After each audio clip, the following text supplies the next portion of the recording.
So if you could go to the slide that says Young's double slit experiment, I'm going to start to share what light patterns may look like when you have this interference effect, this superposition of waves.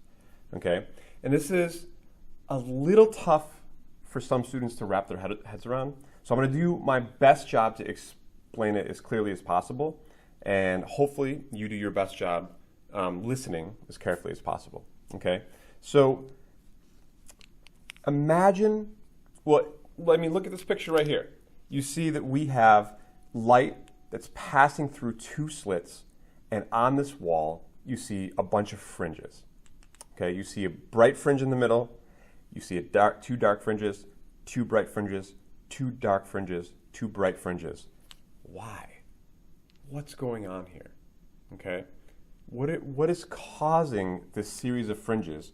And what does this tell us about the geometry of the stuff that the light was shined through? Okay, so here's what's going on here. If we look from the side at these two slits, okay, and we imagine that we have, let's say light rays, a beam of light that's being shot over there, right? And then we have, these two, the beams that goes through here and that goes through here, they're going to overlap and either constructively interfere or destructively interfere at some point, right? If at this point the waves are in phase, in other words, this one over here is like this, and this one over here is also like this, and they're in the same exact phase so that they add up together to form a big wave, then that'll be a bright spot. Okay? But when these two rays combine and we have this, right, and then this,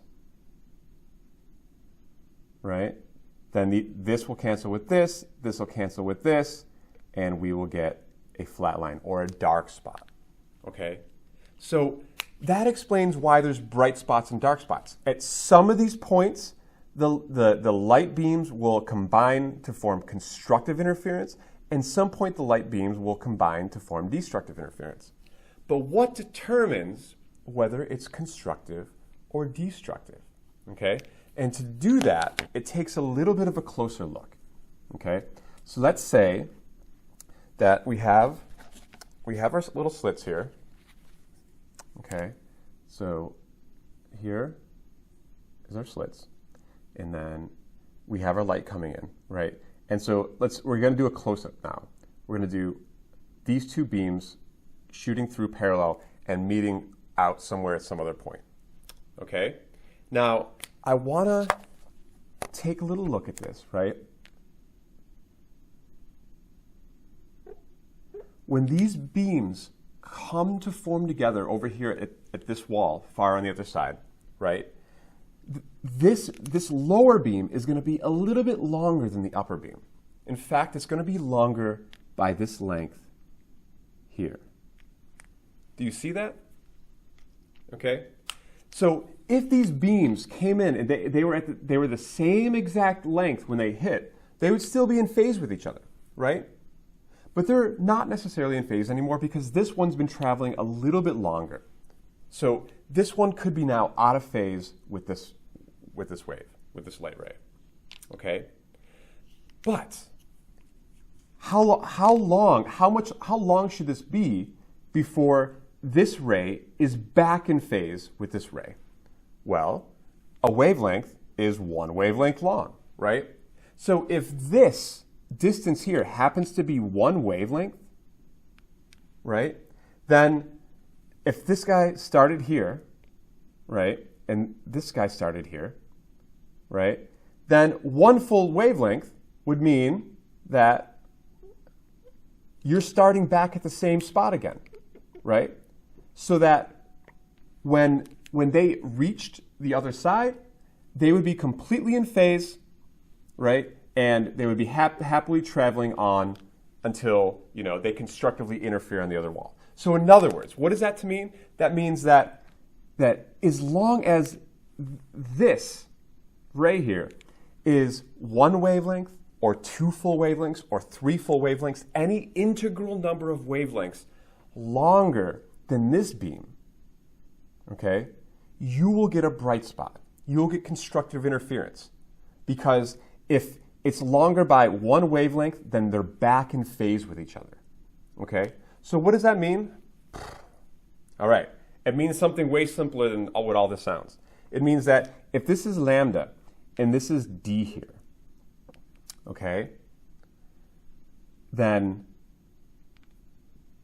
if we have some angle here, okay, we can find a relationship between the distance between the slits and the wavelength of the light. Okay, so for example, we know that sine theta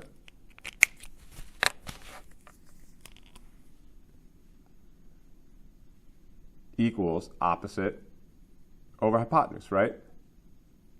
So, right? Well, what's the opposite of this theta? It is lambda, right? So sine theta must be equal to lambda over, what's the hypotenuse? Well, if this is a right triangle, right, then the hypotenuse is d. Awesome, right? So if these light rays obey this relationship, then we get a bright fringe. That's all there is to it. This has to be true, right? So one thing that needs to be added is that it's not just if there's one wavelength extra, but if there's an integral number of wavelengths. So we're going to put a little m here to say that if m equals 1, that's going to be the first fringe. If m equals 2, that's going to be the second fringe. Every time that we move this angle enough so that you see another bright fringe on the wall, that means we're fitting in a whole extra wavelength. So m could be equal to 1, 2, or 3, right? If m equals 0, it means that sine is 0 and the beams are coming in totally straight, right? So that means, to sum this all up, that this relationship d sine theta equals m lambda will always be able to tell you everything you need to know about which fringe you're looking at, what is the distance between the slits and the wavelength of light, and we could even use this to determine where you should find those fringes on the wall that you're shooting this light at, okay? So for right now, all I want you to understand is that you get a bright fringe if in a Young's double slit experiment, if you're shining light through two slits, you get a bright fringe if this relationship is satisfied, right? D is the distance between the slits. Theta is the angle at which the light hits the slits, right? And lambda is the wavelength of the light. And so that means this has to be monochromatic light, either all red or all blue, one wavelength for this to work, okay? All right. Now, let's actually put this into practice with a classic Young's interference problem, okay? So here's this problem, and I'm going to erase this a little bit so that you guys can see, we can see this picture together.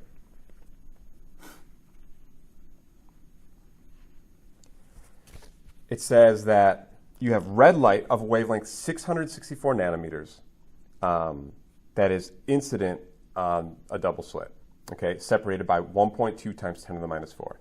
So here's a double slit, okay, and there's going to be some middle point just for reference, and here's the wall, right, and the light's going to come through here, and roughly there's going to be, well, in this case, it wants the third order bright fringe. Third order means m equals 3. So the order of the fringe is what number fringe is it, right? So that means that there's going to be a bright fringe here, that's m equals 1, a bright fringe here, that's m equals 2, and a bright fringe here, that's m equals 3, okay? Where there's these are bright, and this is going to be dark here, dark here, dark here. And then there's a nice big bright central fringe for m equals 0. All right? And the same thing happens on the other side, right? You're going to have, beams of light combined such that you have m equals 1 here, m equals 2 here, and then m equals 3 here.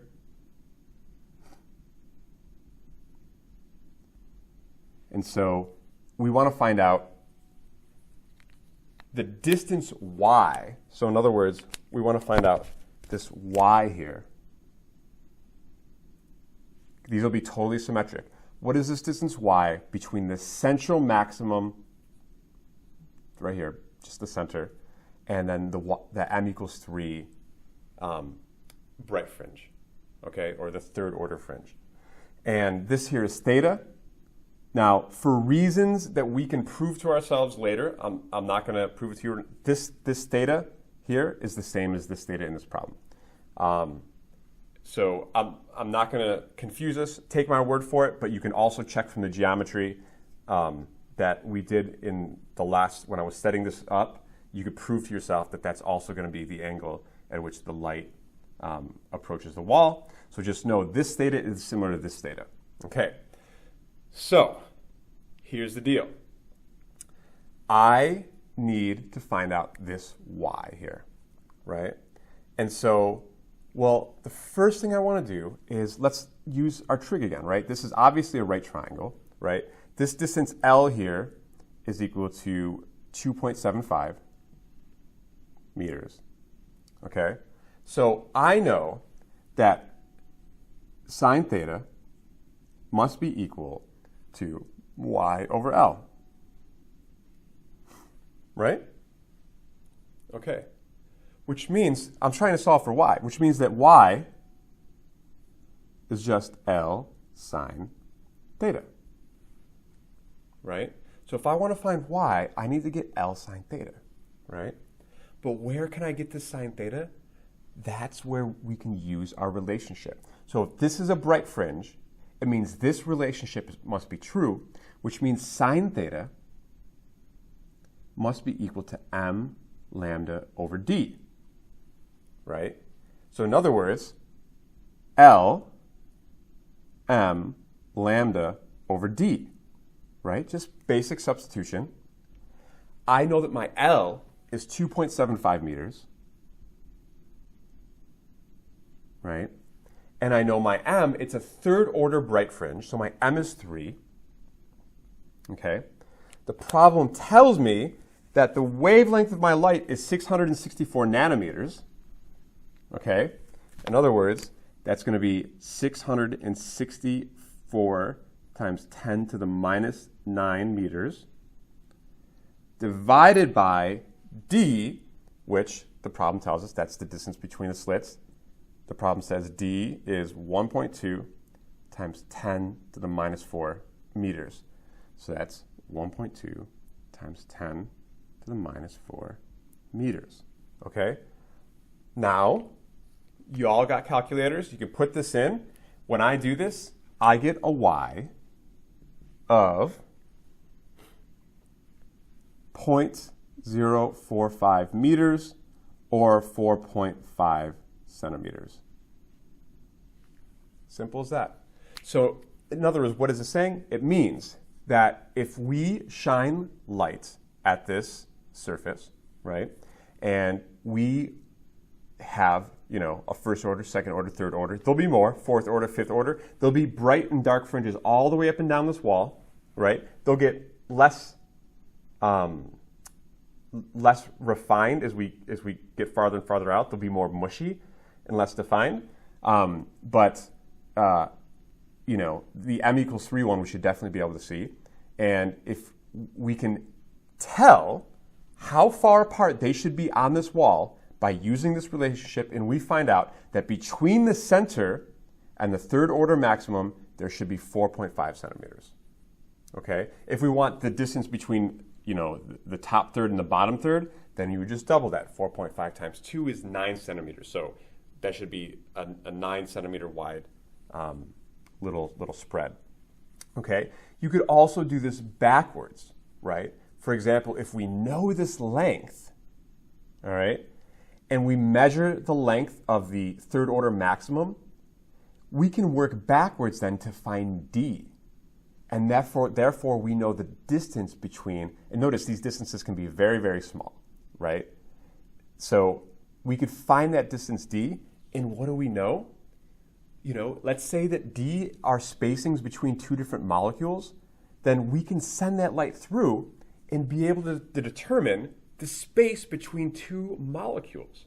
How cool is that, right? In other words, we can probe the most subtle, tiny realities of nature simply by shining light through it and seeing how that light interferes positively and destructively on the wall. Pretty cool. Thank you, light.